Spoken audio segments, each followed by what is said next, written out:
دین کو قائم کرنے کی محنت اور جد و جہد کرنا، اور یہ آج فریضہ امت مسلمہ پر عائد ہوتا ہے۔ پچھلے پروگرام میں ہم نے یہ بھی بات کی تھی کہ جس طرح نماز کو قائم کرنے کا حکم ہے، اقیم الصلاۃ کا ترجمہ ہر مسلمان کو آتا ہے کہ نماز قائم کرو، اسی طرح اقیم الدین کا تقاضا بھی ہے سورہ شورى کی آیت نمبر 13 میں کہ دین کو قائم کرنے کی جد و جہد کرو۔ پھر اگلی بات ہم نے یہ جانی تھی کہ نبی اکرم صلی اللہ علیہ وسلم نے صرف دین کی دعوت ہی پیش نہیں کی بلکہ اللہ کے دین کو بالفعل غالب کر کے آپ نے دکھایا ہے، کیونکہ آپ علیہ السلام کا ایک مشن تھا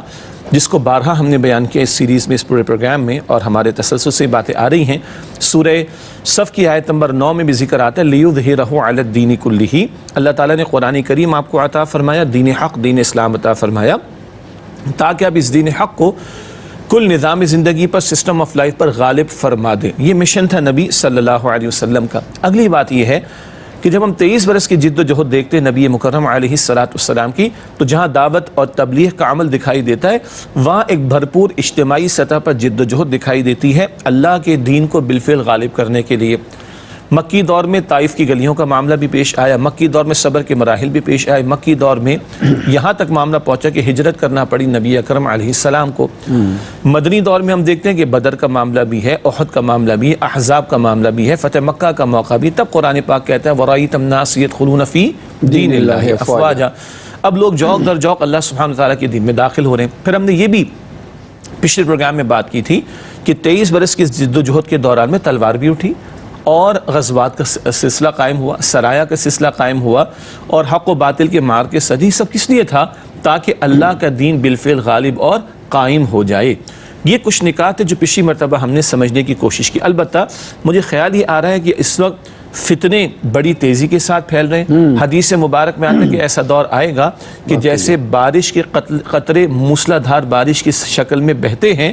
ایسے فتنے بھی بہیں گے۔ اسی طرح فتنوں کی بھی اکثریت کا معاملہ ہے، کثرت کا معاملہ ہوگا۔ تو میں چاہوں گا کہ آج کی گفتگو میں ہم تصور دین کو بھی تھوڑا سا کلیئر کر لیں کہ یہ جس دین کو ہم مانتے ہیں اس کا آل انکلوسیو پیکج کیا ہے۔ پھر وہ واضح ہوگا تو بٹ نیچرل یہ واضح ہوگا کہ یہ دین اپنا غلبہ چاہتا ہے۔ یہ پردے پڑھانے صرف بیان کرنے اور صرف ایک دوسرے کو منتقل کرنا کافی نہیں، اس کا غلبہ، اس کا جیسے آپ نے انٹرو میں فرمایا کہ اس کا آغاز میری ذات سے ہوگا۔ یہ 5.5-6 فٹ کے وجود سے لے کر نظام ریاست تک اللہ کا دین غالب ہو، یہ اللہ کے دین کا تقاضا اور مطالبہ ہے۔ اس تعلق سے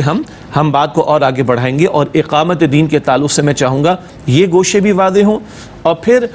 بعض اعتراضات آتے ہیں، میں چاہوں گا اس کا بھی تذکرہ آ جائے، اور انشاءاللہ یہ بھی ہم جانیں گے کہ علماء کے ہاں، فقہاء کے ہاں اس کے لیے کیا ٹرمنالوجیز استعمال ہوتی ہیں۔ ہم جب کلام کرتے ہیں قرآن پاک کا تذکرہ ہوتا ہے، قرآن پاک کا ترجمہ ہوتا ہے، تو اقامت دین کی اصطلاح آتی ہے، تکبیر رب کی اصطلاح آتی ہے، وَرَبَّكَ فَكَبِّرْ کے الفاظ آتے ہیں،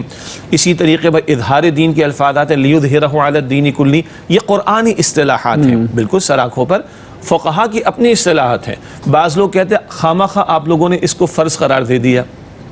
اقامت دین کی جد و جہد کو آپ نے خامخواہ تکلف کیا ہے اور اس کو فرض قرار دے دیا، تو بھائی ہم فقہا کی زبان میں بھی عرض کر دیں گے انشاءاللہ، اور امت کے اسلاف کا حوالہ بھی دینے کی کوشش کریں گے کہ یہ دین صرف پڑھنے پڑھانے کا تقاضا نہیں کرتا، یہ نفاذ اور غلبہ بھی چاہتا ہے۔